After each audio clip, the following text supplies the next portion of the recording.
दोस्तों मेरी एक वीडियो पे एक भाई का कमेंट आया था। उनका कमेंट था how to check insulation resistance with megger step by step and what we have to notice while measuring. मतलब सिंपल सी भाषा में बात करें तो भाई पूछना चाहते हैं इंडस्ट्री में हम जो इंसुलेशन रेजिस्टेंस टेस्ट करते हैं किसी भी इक्विपमेंट का, किसी मोटर का, ट्रांसफॉर्मर का या केबल का या हमारी पैनल की बस बार का, वो कैसे परफॉर्म करते हैं स्टेप बाय स्टेप बताओ। और उस दौरान इंसुलेशन रेजिस्टेंस टेस्ट करते हुए हम क्या क्या चीज़ें नोटिस करते हैं। तो इस वीडियो में मैं आपको प्रैक्टिकल तरीके से यही दिखाने वाला हूँ। इस वीडियो में मैं आपको दो मोटर है हमारी, एक मीडियम वोल्टेज की है जो मोटर हमारी हेल्दी है और रनिंग कंडीशन में है, और एक दूसरी मोटर हमारी डैमेज हो चुकी है, उसका इंसुलेशन वी ख़त्म हो चुका है, बिल्कुल वाइंडिंग उसकी जल चुकी है और मोटर की बॉडी से टच हो चुकी है। तो दोनों मोटर का आपको आईआर टेस्ट करके दिखाऊंगा स्टेप बाय स्टेप। अब दोस्तों मैं आपको एक इंटरेस्टिंग फैक्ट बताता हूँ जिसको हम आम बोलचाल की भाषा में मेगर बताते हैं। दोस्तों वो मेगर नहीं होता, मेगर एक कंपनी का नाम है जो इंग्लैंड की है, जो हमारा इंसुलेशन रेजिस्टेंस टेस्टर बनाती है, रिले टेस्टिंग किट बनाती है, अर्थ टेस्टर बनाती है और भी बहुत सारे इंस्ट्रूमेंट बनाती है। सबसे पहले मेगर कंपनी ने आईआर टेस्टर को बनाया था, तो तभी से सब आम बोलचाल की भाषा में उसे मेगर बोलते हैं। मेगर हमारा किस काम आता है? मेगर हमारा इंसुलेशन का रेजिस्टेंस चेक करता है। हम मेगर से हम वोल्टेज इंजेक्ट करते हैं, उसके बदले में वो हमें रेजिस्टेंस की वैल्यू शो करता है। अब फॉर एग्जांपल मैं आपको, जैसे ये फॉर एग्जांपल मानो ये हमारे केबल है, वैसे ये वायर है, आप सपोज करो ये हमारा केबल है। इस केबल के हम अंदर हमारा कंडक्टर है और ये बाहर ब्लू कलर का हमारा इंसुलेशन चढ़ा हुआ है। अगर हमें इसकी वैल्यू देखनी है कि हमारा हेल्दी है या अनहेल्दी है या हमारे कहीं से लीक हो गया है, तो ये कैसे चेक करेंगे हम? ये हम चेक करेंगे मेगर से, और मेगर हमें कैसे बताएगा वो मैं आपको आगे डिटेल में बताने वाला हूँ। अच्छा, मैंने जो आपको एक फैक्ट बताया कि मेगर एक कंपनी का नाम है और सबसे पहले उसने इंसुलेशन रेजिस्टेंस टेस्टर बनाया था, तो इस बात का किस किस को पता था कमेंट सेक्शन में ज़रूर बताएं। तो चलो मैं आपको अब थोड़ा मेगर के बारे में बताता हूँ, मेगर दिखाता हूँ, उसके बाद फिर आपको फील्ड में ले जाके स्टेप बाय स्टेप बताऊंगा कि कैसे हमने मोटर का इंसुलेशन रेजिस्टेंस चेक किया। तो चलो मेगर दिखाता हूँ आपको सबसे पहले। ये देखो हमारा मेगर कंपनी का इंसुलेशन रेजिस्टेंस टेस्टर है। इंडस्ट्री में ज़्यादातर हम इसी को यूज करते हैं। इसके साथ दो लीड हैं, ये मैंने दोनों लीड कनेक्ट कर दिए, और ये जो हमारा है IRT यहीं पे सेलेक्ट होता है। यहाँ पे हम 1 मिनट सेट करके रखते हैं। 1 मिनट बाद हमारा टेस्ट ऑटोमेटिक ऑफ हो जाता है। अगर हम किसी LT इक्विपमेंट का कर रहे हैं तो हम उसमें 500 वोल्टेज इंजेक्ट करते हैं। जो देखो मैंने यहाँ पे 500 वोल्टेज सेलेक्ट कर ली। मैं आपको थोड़ा ऐसे ही बता रहा हूँ बेसिक। ये हमने लाइट ऑन कर दी और ये मैंने टेस्ट बटन दबा दिया। अभी देखना वोल्टेज हमारी जितने हमने सेलेक्ट की है पूरी इंजेक्ट हो रही है, और ये देखो हमारा करंट नैनो एम्पियर में दिखा रहा है। अगर हमारा इक्विपमेंट हेल्दी रहेगा, इंसुलेशन हमारा हेल्दी रहेगा, तो ये जो हमारा लीकेज करंट है वो नैनो एम्पियर में या माइक्रो एम्पियर में रहेगा। और देखो वैल्यू भी हमारी गीगा ओम में आ रही है। ये साइड में हमारा टाइमर चल रहा है। अगर हमारा इक्विपमेंट अनहेल्दी रहेगा, लीकेज होगा, तो हमारा जो ये लीकेज करंट है वो मिली एम्पियर में आएगा। ठीक है, तो अभी ये देखो आप वैल्यू हमारी गीगा ओम में आ रही है। इसका मतलब हमारा इंसुलेशन बिल्कुल हेल्दी है। मोटर या हम किसी ट्रांसफार्मर का कर रहे हैं वो हेल्दी है हमारा। दोस्तों देखो मैंने आपको समझाने के लिए थोड़ा लीड को आपस में टच कर दिया है। इसको ऐसे समझो जैसे कि हमारी मोटर जल गई है और वाइंडिंग बॉडी से टच हो गई। उस कंडीशन में देखो सिंपल सा क्या होगा, मैंने 500 वोल्टेज सेलेक्ट किया और अब मैं टेस्ट बटन दबाऊंगा। अभी देखना, ये मतलब हम ये से समझो कि हमारी मोटर डैमेज है। तो इस कंडीशन में देखो हमारा वोल्टेज इंजेक्ट ही नहीं होगा, वोल्टेज इंजेक्ट ही नहीं होगा, और हमारा जो लीकेज करंट है वो भी मिली एम्पियर में आएगा। ये देखो वोल्टेज हमारी इंजेक्ट नहीं हो रही है और वैल्यू भी देखो हमारी 10 किलो ओम आ रही है, और लीकेज करंट देखो हमारा 2.97 मिली एम्पियर हो रहा है। अगर हमारा हेल्दी होता सिस्टम, जैसे मैंने आपको पिछली बार दिखाया है, तो उसमें हमारा नैनो एम्पियर में आ रहा था लीकेज करंट। तो ऐसे ही है।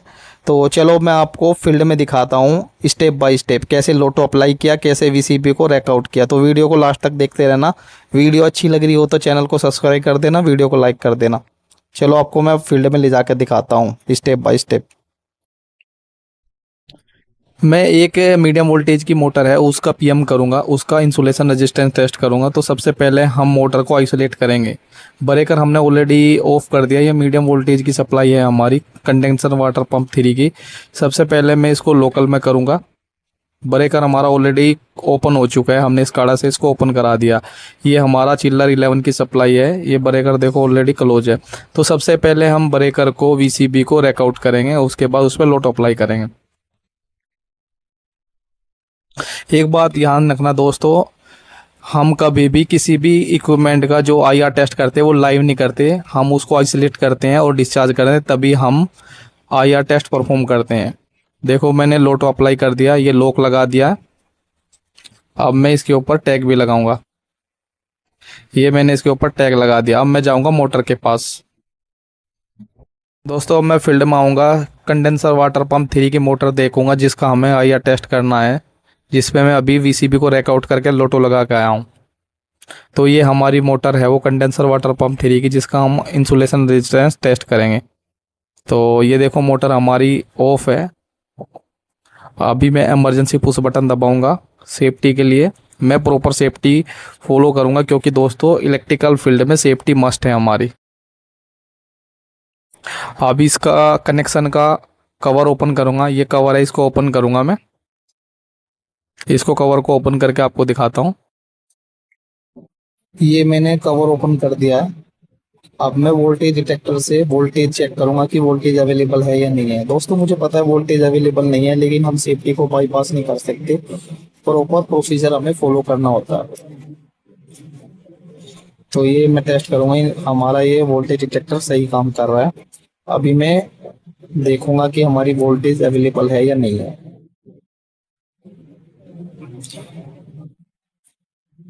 ये मैं चेक कर रहा हूँ, हमारी वोल्टेज अवेलेबल नहीं है। उसके बाद मैं इसको डिस्चार्ज करूंगा डिस्चार्ज रोड से। ये हमारी डिस्चार्ज रोड है, मैं इसको डिस्चार्ज करूंगा अब। दोस्तों मैंने इसको प्रॉपर डिस्चार्ज कर दिया है। अब मैं इसका आईआर टेस्ट करूंगा।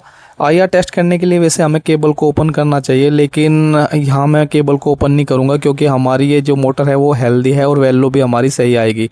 तो अभी आप देखते रहना, ये हमारी मीडियम वोल्टेज की मोटर है। तो मैं इसमें 2.5 इंजेक्ट करूँगा।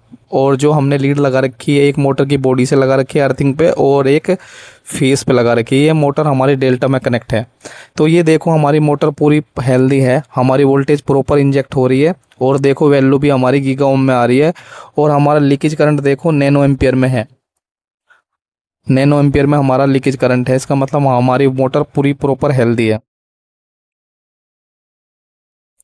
ये मैं दूसरे फेस का करूँगा ग्राउंड के साथ। वोल्टेज इंजेक्ट करूँगा। देखो वोल्टेज हमारी प्रॉपर इंजेक्ट हो रही है और देखो हमारा लीकेज करंट भी अब ये माइक्रो एम्पियर में है। तो हमारा लीकेज करंट नैनो एम्पियर या माइक्रो एम्पियर में है, तो इसका मतलब हमारी मोटर हेल्दी है। और देखो वैल्यू भी हमारी गीगा ओम में आ रही है। तीनों फेस की वाइंडिंग का मैं ग्राउंड के साथ ऐसे ही चेक करूंगा। तो ये मोटर हमारी प्रॉपर हेल्दी है। वीडियो को लास्ट तक देखना। अभी फिर मैं वीडियो के लास्ट में आपको दिखाऊंगा क्या बताऊंगा कि कितनी वैल्यू हमारी इंसुलेशन की एक्सेप्टेबल है, कितनी वैल्यू पे हम सिस्टम को हेल्दी मानते हैं। ये देखो हमारा 10 गीगा ओम आया है। तो ये मोटर हमारी हेल्दी है। अब मैं दिखाता हूँ जो हमारी मोटर एलटी की अनहेल्दी है। देखो दोस्तों ये हमारी एक एलटी की मोटर है जो पानी को मिक्स करती है। तो देखो इसका हम आईआर टेस्ट करेंगे। सिंपल, ये एलटी की मोटर है तो 500 वोल्टेज इंजेक्ट करेंगे। ये हमने टेस्ट बटन दबाया, देखो वोल्टेज हमारी इंजेक्ट नहीं हो रही है। और ये देखो लीकेज करंट भी हमारा मिली एम्पियर में आ रहा है। मिली एम्पियर में आ रहा है 2.98 मिली एम्पियर। और वैल्यू हमारी देखो 10 किलो ओम आ रही है। इसका मतलब यह है मोटर हमारी सड़ चुकी है, इसकी वाइंडिंग जल चुकी है। दोस्तों मेरे पास कुछ पुरानी वीडियो पड़ी थी, उनको एडिट करके मैंने आपको समझाने की कोशिश किया है। होप आपको समझ में आ गया होगा। अब दोस्तों मैं आपको बताता हूँ कितनी इंसुलेशन वैल्यू हमारी एक्सेप्टेबल है। दोस्तों अगर हमारी इंसुलेशन की वैल्यू 100 मेगा ओम आती है तो 100 मेगा ओम एक गुड कंडीशन का इंसुलेशन माना जाता है, तो वो हमारा एक्सेप्टेबल है। अगर हमारी वैल्यू गीगा ओम में आती है तो फिर तो कोई कहने की बात ही नहीं, वो तो हमारा एक्सीलेंट है।